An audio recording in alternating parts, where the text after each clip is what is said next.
In 2014 there were two new races added to the F1 calendar.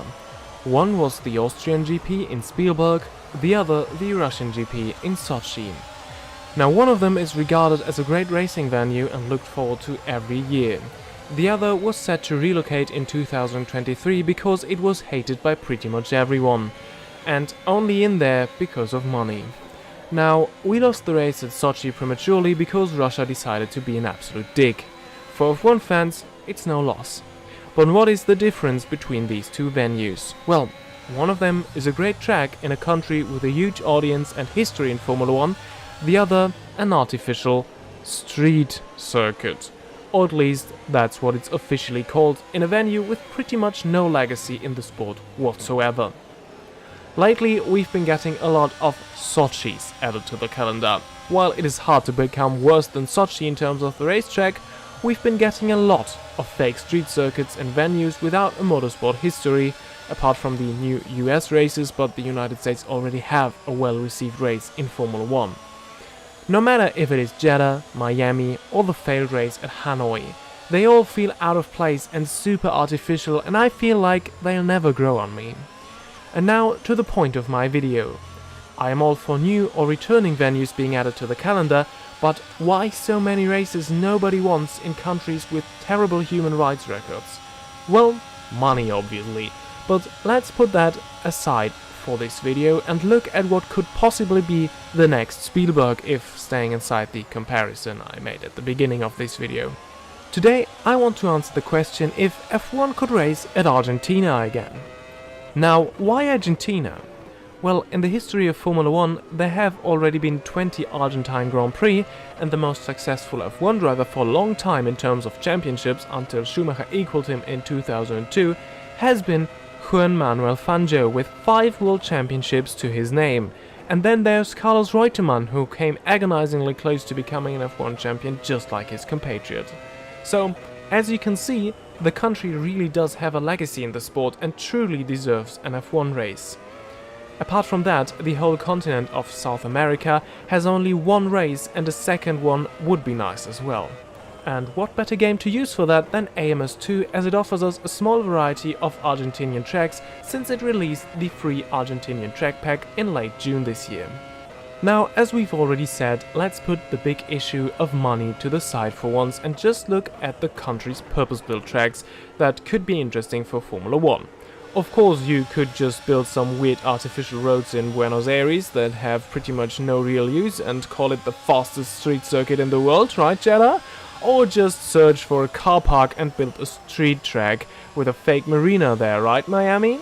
But we want proper racetracks, as they usually do provide the best racing, just as you've seen this season in Spielberg and Silverstone, for example. So first, let's look at the track F1 has been using for its 20 Argentinian Grand Prix. The AUTODROME Juan y Oscar Alfredo Galvez. Sorry if I butchered the pronunciation. First, let's try the number 6 configuration with the Senna chicane. This layout was used at F1's last visits here from 1995 to 1998. As you join me on the track, you can already see this track is a little narrow, a little short, the venues are a little dated, and it probably isn't safe for modern cars as well. Despite that, let's still try to race here with modern Formula 1 cars.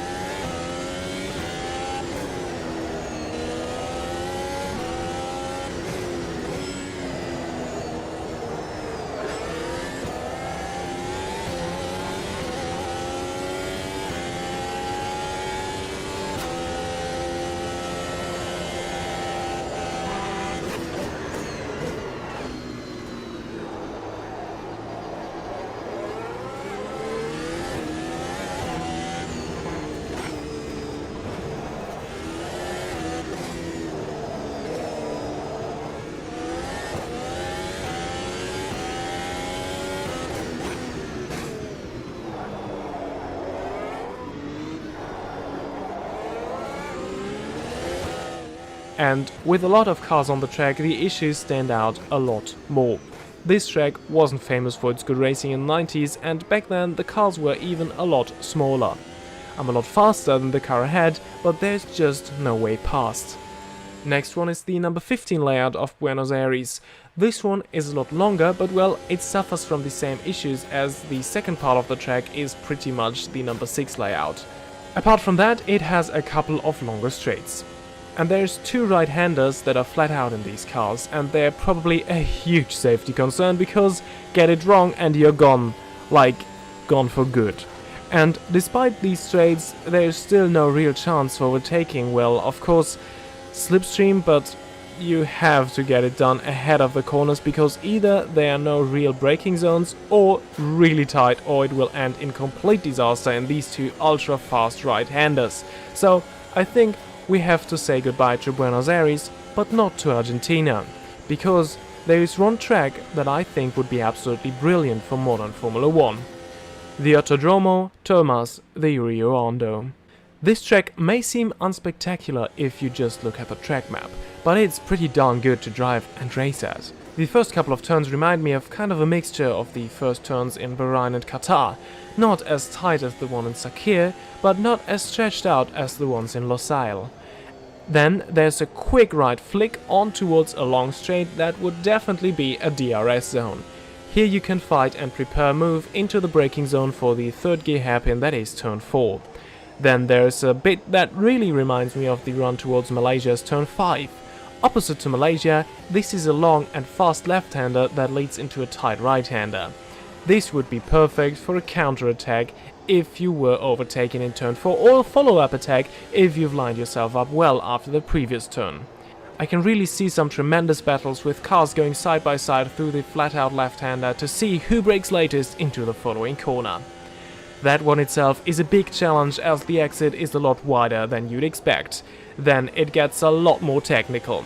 A fast chicane-like corner similar to the ones we had at Magny-Cours back in the day, only that it's uphill and blind. And then another flat-out left, followed by pretty much the penultimate corner that is another great challenge as you approach it pretty fast, brake while turning, decrease the speed further and further as the corner tightens and tightens, and find the right moment to accelerate through a right-hand kink back to the start-finish straight. And this is the AUTODROME Termas de Rio Hondo. So how do we conclude this video? Could F1 race at Argentina again? Yes, it could. Termas de Rio Hondo is not an FIA Grade 1 circuit, but I think it could easily be. The track looks safe for F1, so it's probably just the facilities that are the reason for not having Grade 1. It is wide enough, there's enough runoff, maybe it's a little short, but hey, so is the Red Bull Ring. So I don't see any reason, apart from probably money, that F1 couldn't race here. And that's it for this kind of special video. I haven't done anything like that before. Let me know how you liked it in the comments, leave a like if you enjoyed it, and check out my other stuff if you're interested. For example, my F1 1997 season at Amos 2 in VR, where we'll be racing at Buenos Aires in 2 weeks. Subscribe to not miss that. Until then, bye bye.